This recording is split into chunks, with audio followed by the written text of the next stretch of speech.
Hi everybody, it's Diana Haley and I am back after a very, very long time. And I do apologize for that. I did mean to continue on.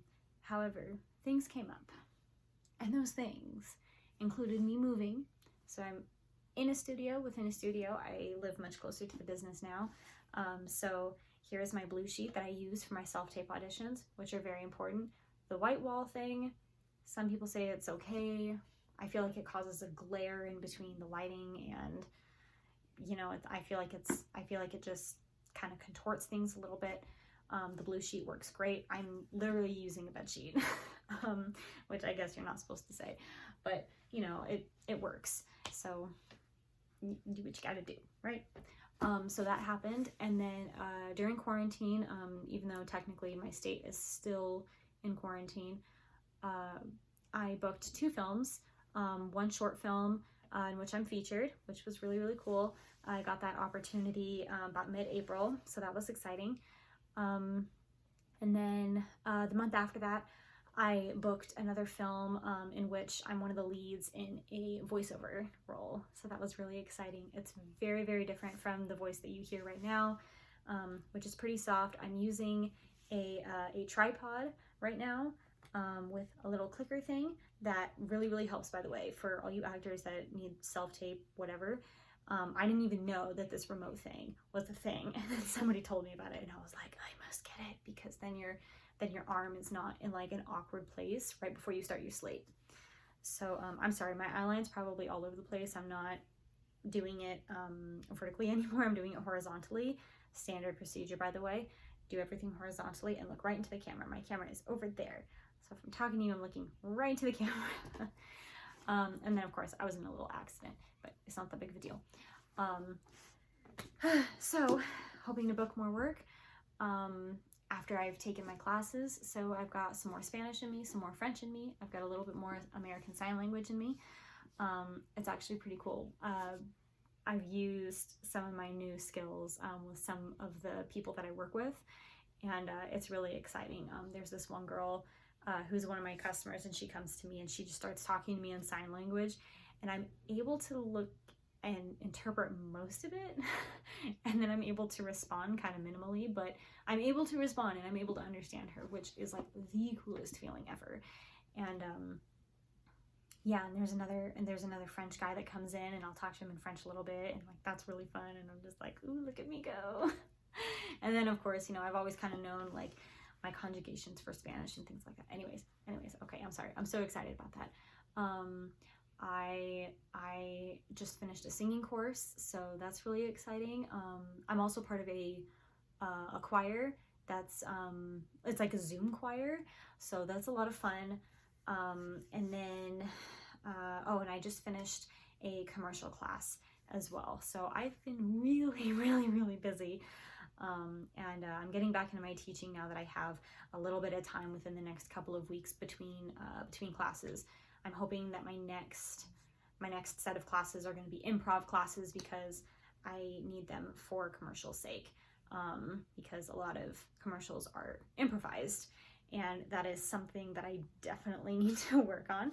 I will not lie about that. All in the same namesake of booking more work. And speaking of books, this is what we are here for. So without further ado, it is chapter 22, the play. So I and your teachers and Uta Hagen and you want to read the play before you audition. Why is that important? Because you need to know the play. You need to know the purpose of the play. You need to know in what context are your lines coming from.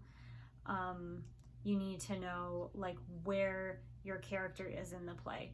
Quite honestly, if I'm a director, casting director, whoever, and I am looking at somebody and they, you know, play a role in which a woman is standing up for herself, and she talks like this, and she's very closed off, and it almost looks like she's like begging somebody for forgiveness and making excuses rather than standing up for herself and using a more firm tone of voice. You know, obviously more so than I am right now. I don't want to, I'm using a tripod and everything, so I don't want to like blast my microphone.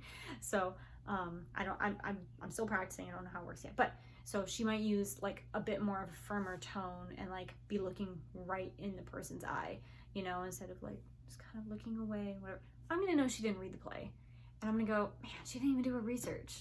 Like, I wrote a short film which is in the works right now, and I've received loads of resumes from actors, and quite honestly, I was looking at some of the resumes and I was like, they didn't even do their research. They didn't even see what the industry standard is for having a resume. I got a resume that was 4 pages long, and I was like, pages?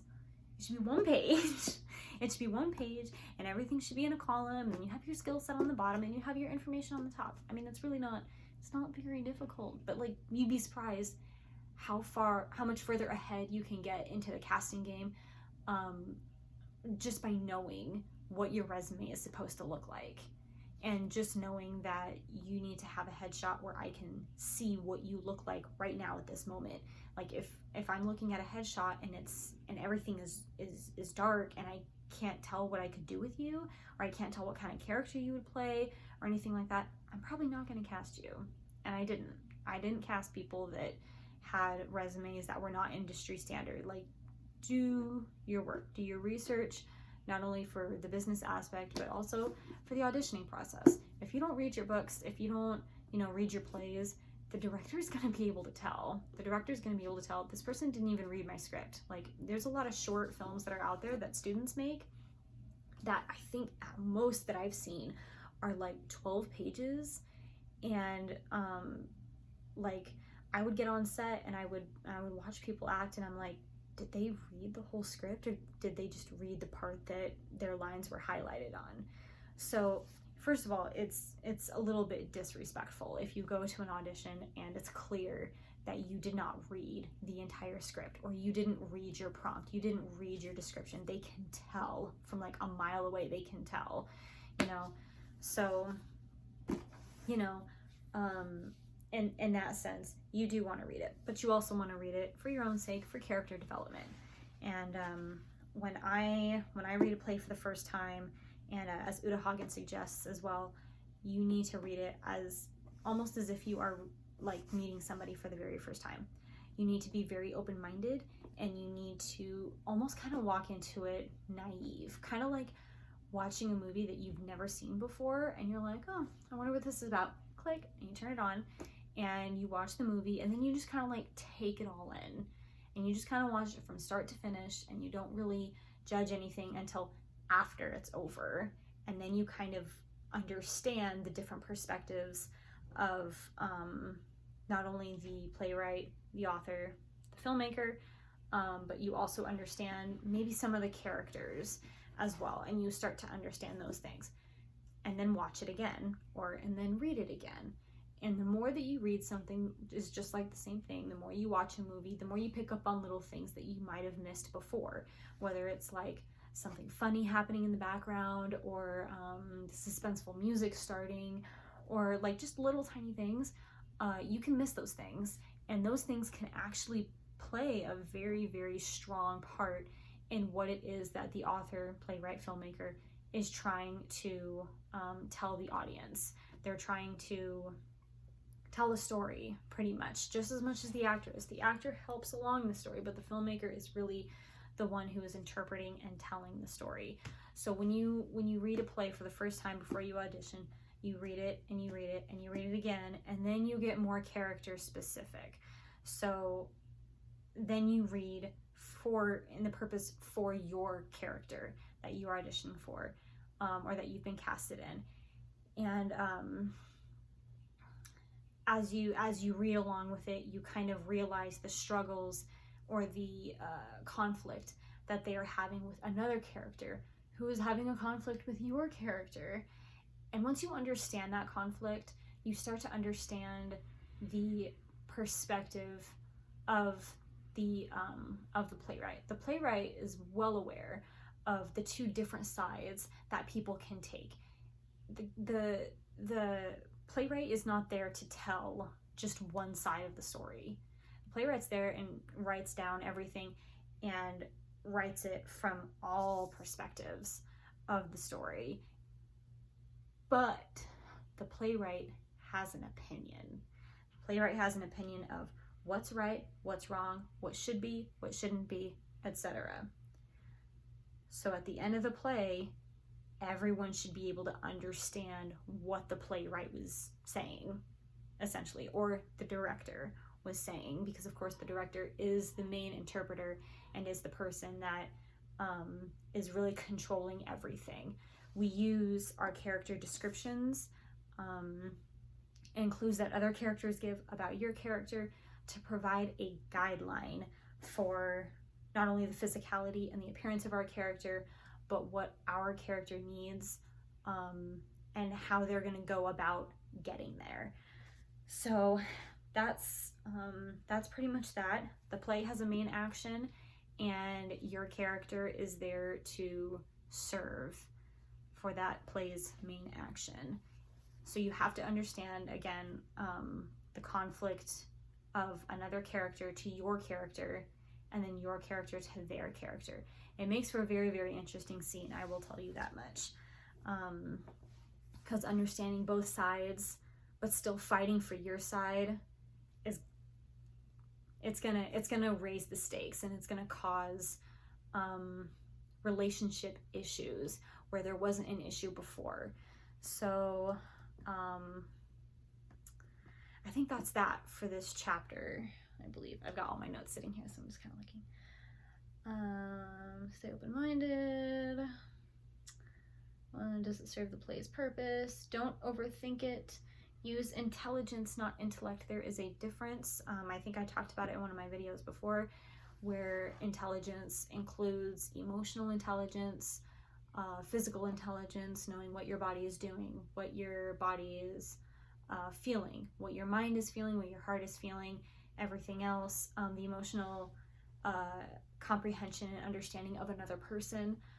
That's always important too, because it helps with either arguments or it helps with negotiations. But no matter what, the stakes are high every single time. It makes for, again, a very, very interesting scene. If you just kind of use the words to act out the words, that's more like intellect. That's like, how would the reader assume these words are being said? We're not readers, we're actors. So that's how we do it. Yeah. Okay, so that's it for this one. We're almost done. Chapter 23 is about homework and rehearsal. That one might be a short chapter. 24 looked, I've kind of breezed through it already, and it kind of looks like a bit of a longer chapter. I'm thinking about, because she has a lot of exercises in here that I could go through, I was thinking about maybe going back through again all the chapters and actually physically doing something now that I have the space for it. I was thinking about doing those exercises to show rather than to just tell you about it, kind of like what I've been doing. So let me know in the comments, or email me, check out my Instagram account, and you know, you can DM me that way. I'll go ahead and put it in the description below. And yeah, I'm pretty much done. Okay, so now I'm gonna click on my little clicker thing, and I'm gonna end this video. Okay. Is it clicking?